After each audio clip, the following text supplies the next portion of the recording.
नमस्कार। राजस्थान की तमाम फटाफट खबरों में आपका स्वागत है। राजस्थान की खबरों के लिए आपसे निवेदन की यदि आपने हमारे चैनल को सब्सक्राइब नहीं किया तो कृपया करके राजस्थान की खबरों के लिए आपके अपने चैनल को सब्सक्राइब कर लें। आप सब्सक्राइब करते हैं तो हमें हिम्मत होती है सही और सच्ची खबरें आप तक पहुंचाने की। वरना मीडिया में आपको बताया जाता है कि किसी के फ्रिज में क्या रखा हुआ है, किसी की खुदाई में आपको क्या मिला, किसी के घर में आपको क्या मिला और आपको भटकाया जाता है, भ्रमित किया जाता है। क्या मीडिया पर चला कि कहीं आप जो बिस्किट खरीद रहे हैं, गोल्ड बिस्किट खरीद रहे हैं, सोने का बिस्किट खरीद रहे हैं, उसमें कितनी मिलावट है? आपको कहीं पर भी कोई जांच की, कोई शिकायत की कोई खबर मिली? आपको मीडिया बताता है कि किसी के घर में फ्रिज में क्या रखा हुआ है और उससे आप भटक सकते हैं, भड़क सकते हैं। लेकिन जो आप सोना खरीदने जा रहे हैं, गोल्ड खरीदने जा रहे हैं, उसमें कितनी मिलावट होती है, इस पर कहीं पर भी कोई चर्चा नहीं। आपको असली डर किससे है? जो मीडिया दिखा रहा है किसी के फ्रिज में कुछ भी रखे होने से आपको क्यों डरना चाहिए? जबकि आप गोल्ड खरीदने जाते हैं, उसमें कितनी मिलावट होती है, उससे आपको डरना चाहिए। लेकिन कहीं पर भी कोई खबर नहीं। भास्कर की बड़ी खबर, सोने का बिस्किट, इसे 100% शुद्ध मानकर लोग खरीदते हैं, लेकिन इसमें भी मिलावट का बड़ा खुलासा हुआ। सर्राफा कमेटी और भास्कर ने शुद्ध सोने के बिस्किट की जांच कराई तो इसमें 96% से 98% तक ही सोना मिला। 4% तक की गड़बड़, यानी कि एक गोल्ड के बिस्किट में कितनी बड़ी आपके साथ धोखाधड़ी। लेकिन आपको इस खबर से बिल्कुल बेखबर किया जाता है मीडिया के द्वारा, जबकि आपको बताया जाता है कि किसी के घर में क्या रखा हुआ है, फ्रिज में क्या रखा हुआ है, किसी की खुदाई में क्या मिला, 500 साल पहले की खुदाई में क्या था, इससे आपको क्या फर्क पड़ेगा, यह आप ही कमेंट करके बताएं। लेकिन गोल्ड में कितनी मिलावट है, इसको आप कहीं पर भी कोई चर्चा नहीं देखेंगे। मिलावट करने वाले कौन है? क्या मीडिया में जिनका डर दिखाया जा रहा है वह है, या आपके भीतर जो बैठे हुए लोग हैं वो इसमें मिलावट करते हैं? ज्वेलरी खरीदते हैं, उसकी मिलावट कितनी होती है, कहीं पर भी कोई खबर नहीं। कितना भारी नुकसान, कितनी भारी आपसे धोखाधड़ी, लेकिन आपको मीडिया कहीं पर भी इसकी कोई चर्चा नहीं करता है। सिरोही की ये खबर, यूरिया क्या है, 600 कट्टे लेने पहुंचे 7 गांव के किसान। आपको इस पर कहीं पर भी कोई चर्चा देखने को मिली? मीडिया पर नहीं देखने को मिलेगी। जो आप धान, जो आप गेहूं खा रहे हैं, उसको किसान के लिए कितनी मुसीबत हो रही है कोई भी यूरिया के कट्टे लेने के लिए, लेकिन आपको इसकी कहीं कोई खबर देखने को नहीं मिलती है। आपको मीडिया कोई दूसरी ही बातों में आपको उलझाए रखे हुए है। सिरोही की एक खबर, गुलाबगंज सोसाइटी में शुक्रवार सुबह यूरिया लेने किसानों की भीड़ उमड़ी। सोसाइटी के आगे सुबह 4 बजे से किसान का जुटना शुरू हो गया। गुलाबगंज सोसाइटी में 600 कट्टे यूरिया पहुंचे, जबकि सप्लाई लेने 7 गांवों के किसान पहुंचे। अनादरा पुलिस मौके पर पहुंची और व्यवस्था संभाली। सिरोही, गुलाबगंज व अनादरा तीनों सोसाइटी में 10,000 से अधिक किसान है, लेकिन गुरुवार को 580 कट्टे आए। हर किसान को एक कट्टा दिया गया। शुक्रवार को 600 कट्टे आए और सिरोही सोसाइटी में यूरिया आया ही नहीं। आपको इसकी खबर बिल्कुल मेन पृष्ठ पे होनी चाहिए, या इसकी खबर बिल्कुल मेन मीडिया स्ट्रीम में इसकी चर्चा की जानी चाहिए, लेकिन इसकी कहीं कोई खबर नहीं, कहीं कोई चर्चा नहीं, कहीं कोई पीड़ित परिवारों की कोई इंटरव्यू नहीं, कहीं कोई पीड़ित परिवारों के इसके बारे में कोई बातचीत नहीं। क्योंकि यदि उनके सवाल होंगे या उनके इंटरव्यू होंगे तो आपके मन में यूरिया के बारे में सवाल होंगे। सवाल किससे होंगे? और मीडिया यही नहीं चाहता कि आपके मन में कोई सवाल हो। उदयपुर में हुई एक रॉयल वेडिंग को लेकर ईडी की जांच में बड़ा खुलासा हुआ। टीम ने एक रैपिडो ड्राइवर के बैंक खाते से 331 करोड़ का ट्रांजैक्शन पकड़ा।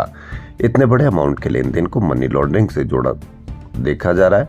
जांच में सामने आया कि सारी रकम का इस्तेमाल उदयपुर के होटल ताज अरावली में हुई एक शादी में हुआ था, जबकि ड्राइवर को इसका पता ही नहीं। ड्राइवर ने ईडी को बताया कि उसके पास तो घर चलाने तक के पैसे नहीं है, लेकिन उसके खाते से 331 करोड़ रुपए का लेन देन हुआ। इससे आप अंदाजा लगा लीजिए कि कभी इसकी कोई चर्चा की गई आपके मीडिया पर? नहीं की गई, क्योंकि मीडिया किसी दूसरे ही एजेंडे के जरिए आपको या तो बहुत मूर्ख समझता है, या आपको इस तरह से आपको बना दिया गया है कि वो कुछ भी बताएगा तो आप विश्वास कर लेंगे।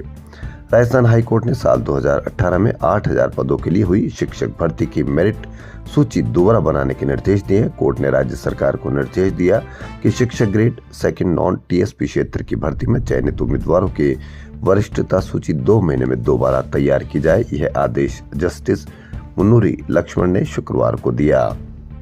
पश्चिमी विक्षोभ ने फिर मौसम का मिजाज बदल दिया। नए सिस्टम से जयपुर, ब्यावर, सीकर और पिलानी में हल्की बारिश हुई और ज्यादातर शहरों में दिन भर बादल छाए रहे। नवंबर में 10 डिग्री से नीचे रहने वाला रात का पारा 16 डिग्री के पार चला गया। मौसम विभाग ने 6 जिलों में कोहरे का येलो अलर्ट जारी किया है। वहीं भिवाड़ी में ग्रेडेड रेस्पॉन्स एक्शन प्लान की स्टेज 3 पाबंदियां हटने के बाद वायु प्रदूषण के हालात और बिगड़ गए। शुक्रवार 6 बजे भिवाड़ी इंडस्ट्रीज एरिया का AQI 384 तक पहुंच गया, जबकि शहर का औसत AQI 348 दर्ज किया गया। विदेशों में 30 डिग्री से AQI अधिक होता है तो वहां सरकारों को टेंशन हो जाती है, लोग सड़कों पर आ जाते हैं। यहाँ 384 तक पहुंचने पर भी कोई फर्क नहीं। क्यों? क्योंकि आपको इसके बारे में या इनके गंभीर खतरों के बारे में आपको बताया ही नहीं जाता। यदि आपको बता दिया जाए तो आपके मन में सवाल होंगे और मीडिया चाहता ही नहीं कि आपके मन में कोई सवाल हो। स्कूलों में 25 दिसंबर से 5 जनवरी तक सर्दी की छुट्टियां होगी। शिक्षा विभाग ने शैक्षिक कैलेंडर में स्पष्ट किया है कि दिसंबर में 19 दिन स्कूल संचालित होंगे। पहले 31 दिसंबर तक छुट्टी होती थी। राजस्थान में हो रहे खेलो इंडिया यूनिवर्सिटी गेम्स को हल्के में मत लीजिए। यहाँ Olympian, world champion, Asian champion और न जाने कितने नेशनल चैंपियन भी हिस्सा ले रहे हैं। शुक्रवार को वर्ल्ड चैंपियन तीरंदाज अदिति गोपीचंद स्वामी ने गोल्डन तीर चलाया। शिवाजी यूनिवर्सिटी की अदिति ने कंपाउंड इंडिविजुअल में यह सफलता हासिल की। जैन यूनिवर्सिटी के तैराकों ने तो जैसे SMS के स्विमिंग पूल के पानी में ही आग लगा दी। इस यूनिवर्सिटी के कुल 45 मेडल में से 27 गोल्ड तो तैराकों ने ही जीत लिए। इनमें ओलंपियन श्रीहरि नटराज ने 9 गोल्ड और इंटरनेशनल तैराक भव्या शर्मा ने 7 गोल्ड जीते। आपको चालान नहीं कराना है तो 300 रुपए किसी भी QR कोड में डाल दो। QR कोड कौन सा होगा यह आपको पुलिस के प्रशासन आपको बता देगा। जी हाँ, जयपुर में पुलिस की कार्यप्रणाली पर गंभीर सवाल खड़ा करने वाला मामला सामने आया। गोपालपुरा जयपुर में बाईपास स्थित DCP ईस्ट कार्यालय के बाहर ट्रैफिक पुलिस के साथ तैनात होमगार्ड जवान पर एक बाइक सवार ने 300 रुपए ऑनलाइन रिश्वत लेने का आरोप लगाया। चौंकाने वाली बात यह है कि यह रकम पास की पंक्चर की दुकान के QR कोड से डलवाई गई। दौसा निवासी पीड़ित युवक ने शुक्रवार को ट्रैफिक कंट्रोल रूम में शिकायत दर्ज कराई। ट्रैफिक ड्यूटी पर तैनात होमगार्ड ने उसे रोका और मामला निपटाने के लिए पास खड़े पंक्चर वाले QR कोड पर 300 रुपए ट्रांसफर करवा लिए। शिकायत मिलते ही पुलिस मौके पर पहुंची और वकार को पकड़कर थाने ले गई। थाने में कार्रवाई नहीं हुई तो पीड़ित पुलिस कमिश्नर और DCP traffic police Sumit Mehra के पास पहुंच गए। इसके बाद होमगार्ड, ट्रैफिक कांस्टेबल और दुकान वाले से पूछताछ की गई। जी हाँ, 300 रुपए का QR कोड एक जगह हो रहा है, हो सकता हो कि कई जगह हो। आपको चालान नहीं करवाना है तो 300 रुपए QR कोड पर डाल दो। इससे आप कितना सहमत है अवश्य कमेंट करके बताएं। वैशाली नगर में गांधी पथ सड़क को 100 फीट चौड़ा करने के मामले में शिव मंदिर को अतिक्रमण का नोटिस देने वाले प्रवर्तन अधिकारी इंस्पेक्टर अरुण कुमार पूनिया को JDA ने निलंबित कर दिया। राजस्थान में ब्यूरोक्रेसी और संगठन में बदलाव के बाद अब सत्ता की बात है। दिसंबर के प्रथम सप्ताह के बाद से ही मंत्रिमंडल के विस्तार और बदलाव की उम्मीद है। मंत्रिमंडल विस्तार के बाद ही राजनीतिक नियुक्तियों का दौर शुरू हो जाएगा। बोर्ड निगम से जुड़े 80 बड़े पदों पर नियुक्तियों का दौर चलेगा। कांग्रेस छोड़कर BJP में पहुंचे चेहरों को राजनीतिक नियुक्तियों में जगह मिलने की उम्मीद है। संगठन में ऐसे किसी चेहरे को जगह नहीं मिली जो कांग्रेस छोड़कर आया हो। हालांकि कांग्रेस छोड़ने के बाद ज्योति मिर्धा पूर्व में भी संगठन में पद पर रह चुकी है।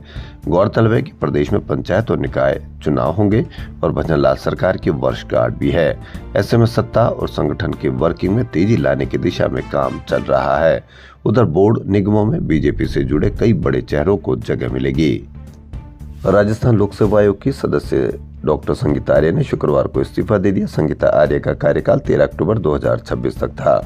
इनकी नियुक्ति कांग्रेस शासन में 14 अक्टूबर 2020 को हुई थी। इससे पहले SI भर्ती परीक्षा रद्द करने के हाईकोर्ट के फैसले के बाद डॉक्टर मंजू शर्मा ने सदस्यता से इस्तीफा दे दिया था।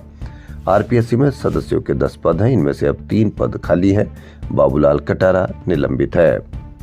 जबकि 1 दिसंबर से आरएस के इंटरव्यू शुरू होने वाले हैं। बानसूर अलवर अपराधियों का गढ़ बन रहे बानसूर में बुधवार शाम हरसोरा रोड पर बदमाशों के 2 गैंग भिड़ गए। थार और स्विफ्ट में आए एक गैंग के 8 से 10 बदमाशों ने बाइक सवार 3 बदमाशों को फिल्मी स्टाइल में कारों से कई बार रौंदा। जवाब में बाइक सवारों ने भी फायरिंग की। घटना का वीडियो शुक्रवार सुबह सामने आया। पुलिस ने 15-15 हजार रुपए के 2 इनामी बदमाशों समेत 4 युवकों को गिरफ्तार किया है। दोनों पक्षों की तरफ से हत्या के प्रयास के मामले दर्ज कराए गए हैं। राजस्थान लोक सेवा आयोग की 2019 और 2022 की FSO भर्ती के चयनित 296 खाद्य सुरक्षा अधिकारियों की नियुक्ति में देरी से चिकित्सा विभाग के अधिकारियों की मंशा पर सवाल उठने लगे। आखिर वे किसको फायदा पहुंचाने के लिए नियुक्ति में देरी कर रहे हैं। चयनित SFO को कहना है कि जब कोर्ट ने स्पष्ट कह दिया है कि नियुक्ति से पहले ट्रेनिंग की जरूरत नहीं है, तो फिर अधिकारी उनको नियुक्ति क्यों नहीं दे रहे। वे नियुक्ति के बाद प्रोबेशन पीरियड में भी ट्रेनिंग कर सकते हैं। पिछले दिनों कोर्ट के निर्णय के बाद उनकी नियुक्ति का रास्ता साफ हो गया है। CM भी कह चुके हैं जो इनकी नियुक्ति अटकाए उनको बाहर भेजो। अब देखना है कि कितनी जल्दी नियुक्ति होगी। अगले साल से शुरू होगा जयपुर फूड फेस्टिवल। देश भर के शेफ होंगे आमंत्रित। जी हां, लिटरेचर फेस्टिवल की तर्ज पर अगले साल से जयपुर में जयपुर फूड फेस्टिवल का आयोजन किया जाएगा। इस फेस्टिवल में अलग अलग राज्यों के शेफ को आमंत्रित किया जाएगा। राजस्थान सहित देश भर के फूड्स को प्रमोट किया जाएगा ताकि दुनिया भर से लोग इस फेस्टिवल को देखने और खाने का स्वाद लेने आए।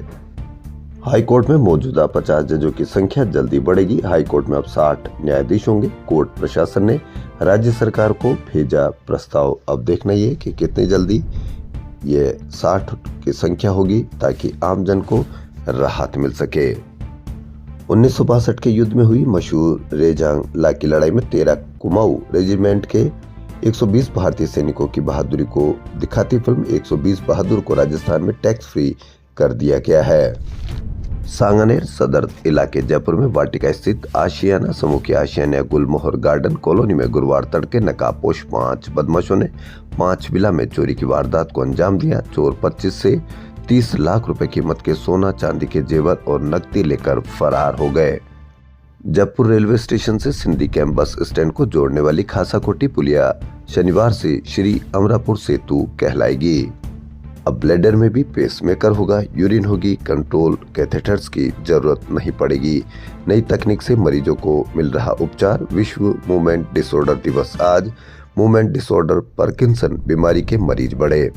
प्रदेश में पहली बार वोकल कार्ड बोटॉक्स का इस्तेमाल आवाज लौटी। राजस्थान कर्मचारी चयन बोर्ड की चतुर्थ श्रेणी कर्मचारी भर्ती इन दिनों सोशल मीडिया पर छाई हुई। इसे लेकर सबसे अधिक पोस्ट हो रहे हैं। इस भर्ती को लेकर बोर्ड के अध्यक्ष आलोक राज की AI से तैयार फोटो सोशल मीडिया पर एक अभ्यर्थी ने अपलोड की, जिस पर बोर्ड अध्यक्ष ने जोरदार जवाब दिया। बोर्ड अध्यक्ष का सोते हुए फोटो सोशल मीडिया पर अपलोड कर एक अभ्यर्थी ने चतुर्थ श्रेणी कर्मचारी भर्ती को पूरा करने की मांग उठाई। यह अच्छा बहाना है कि इम्प्रूवमेंट कर रहे हैं ताकि बच्चे छुप रहे। चतुर्थ श्रेणी कर्मचारी भर्ती में आपत्ति शुरू करने की मांग पर यह पोस्ट किया था। बार बार इस भर्ती में किसी न किसी पदों की बढ़ोतरी को लेकर आगे बढ़ा दी जाती है। यह आप इस पर अवश्य कमेंट करके बताएं कि क्या जो भर्ती निकाली गई है उस पर नियुक्ति दे दें, और यदि आपको और भर्ती करनी है तो और नियुक्तियों के लिए आप आवेदन निकालें, भर्ती निकालें ताकि यह रूटीन चलता रहे। चयन बोर्ड ने चतुर्थ श्रेणी कर्मचारी के 53,749 पदों पर भर्ती के लिए 6 पारियों में परीक्षा का आयोजन किया था। इस परीक्षा में करीब 21 लाख अभ्यर्थी बैठे थे। मात्र चतुर्थ श्रेणी कर्मचारी के लिए 53,000 पद और 21 लाख अभ्यर्थी। अब आप इससे बेरोजगारी का अंदाजा लगा सकते हैं, लेकिन आपको बेरोजगारी की कहीं पर भी कोई खबर मीडिया पर देखने को नहीं मिलेगी।